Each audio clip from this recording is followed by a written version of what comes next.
আর এই সপ্তদশ শতকের এই প্রাচীন মন্দিরে কিন্তু তোমরাও একবার অবশ্যই ভিজিট করে দিও। আর পাঁচচালা শ্রেণীর এক অনন্য নিদর্শন কিন্তু এই পালপাড়ার টেরাকোটা মন্দিরটি। আর দক্ষিণমুখী এই মন্দিরের দৈর্ঘ্য 26 ফুট, প্রস্থ 21 ফুট এবং উচ্চতা তুলো মতো হয়েছে। ও সেগুলো তুলো মতন কেন? তুলো মতো এটা একটা মানে কোয়ালিটি, মানে প্রজাতি। ও এটা একটা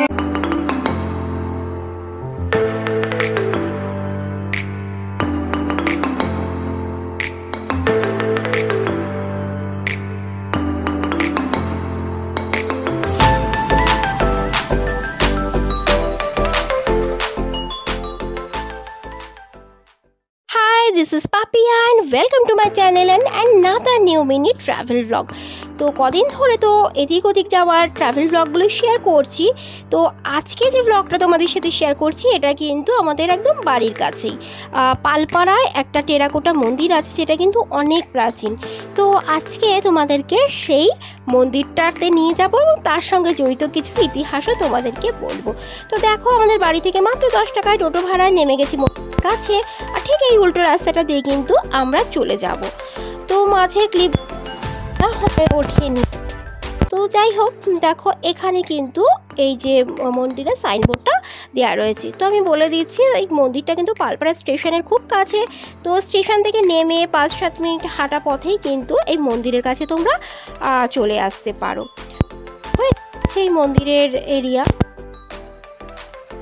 মানে মাঝখানে আর কি সংস্কার করা হয়েছে, ওই আর কি এখন যতটুকু রয়েছে কোটা বলে বা মন্দিরে ঢোকার আগেই কিন্তু এই আর্কিওলজিক্যাল সার্ভে অফ ইন্ডিয়ার এই নোটিশ বোর্ডটা তোমরা দেখতে পাবে, যেখানে কিন্তু মন্দিরের সম্পূর্ণ ডিটেলসটা লেখা রয়েছে। আর এই হচ্ছে মন্দিরের এরিয়া।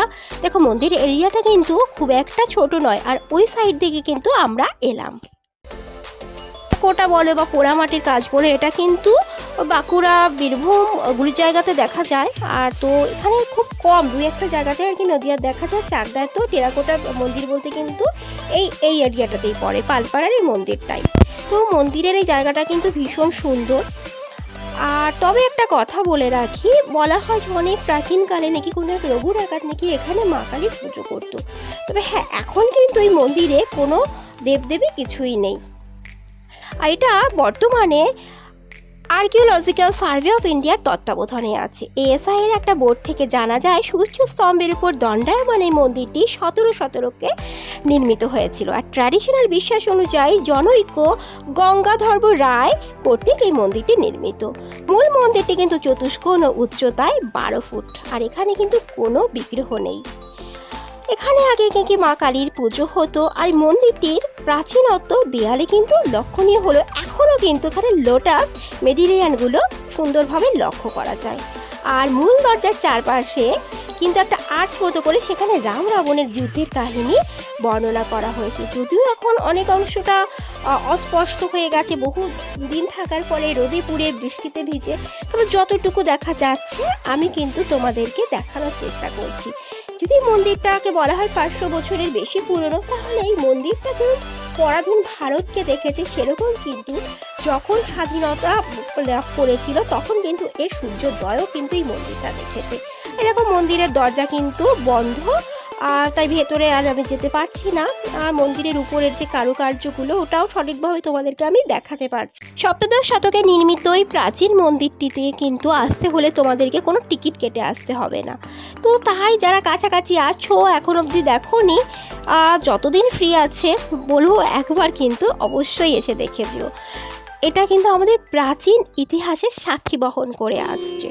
এই যে প্রাচীন যে টেরাকোটার যে নিদর্শন, সেটা শুধু চাকদা বা পালপাড়া কেন, নদিয়ার মধ্যেও কিন্তু খুব কমই দেখতে পাওয়া যায়।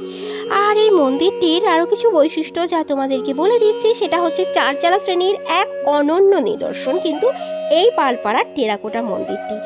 আর দক্ষিণমুখী এই মন্দিরের দৈর্ঘ্য 26 ফুট, প্রস্থ 21 ফুট এবং উচ্চতা 40 ফুট। উচ্চবেদির উপর নির্মিত এই মন্দিরটি আয়তকার ও 4 চালা ছাদযুক্ত। আর ছাদের কার্নিশটা কিন্তু একটুখানি ঢালু।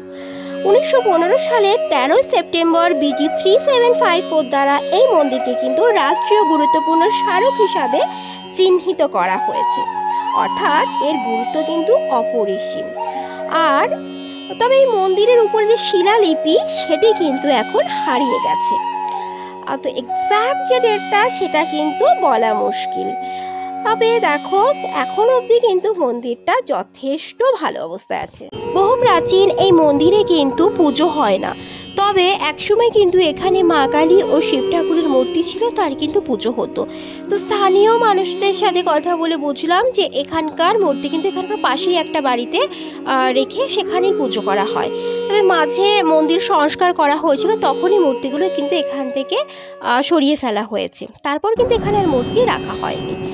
তো এই মন্দিরটাকে দেখো আমি আর একটু ভালো করে তোমাদের দেখিয়ে দিচ্ছি। তো মন্দিরের দেখো যেহেতু প্রবেশপথ বন্ধ, ভেতরে আর তোমাদেরকে নিয়ে যেতে পারলাম না, আর যেহেতু এখানে কোনো বিগ্রহ নেই তাই জন্য আর সেভাবে আর তোমাদেরকে দেখালাম না।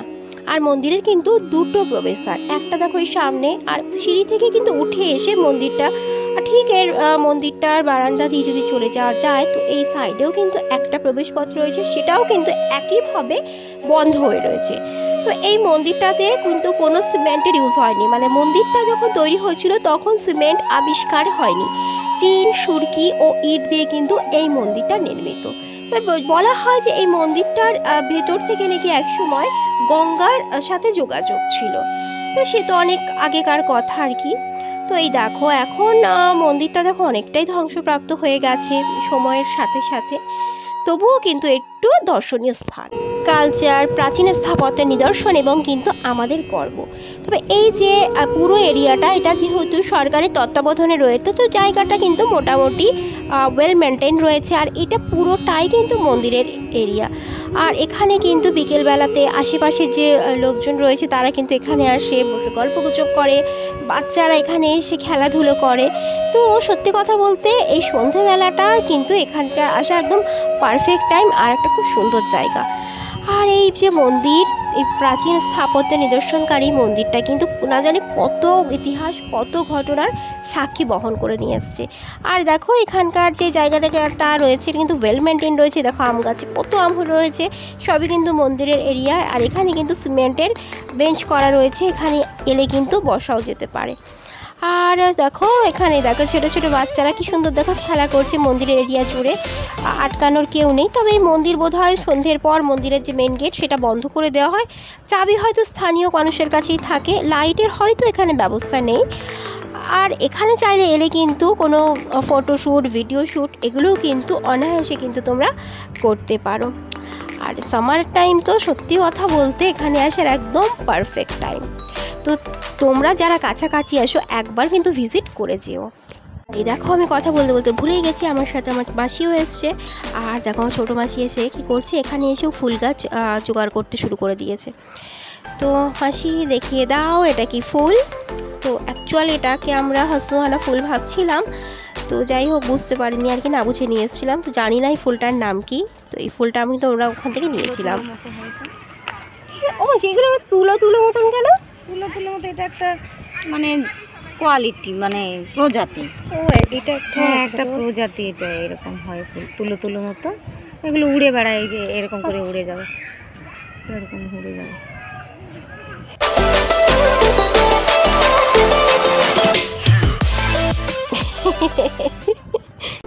আজকের ব্লগটা এখানেই শেষ করছি।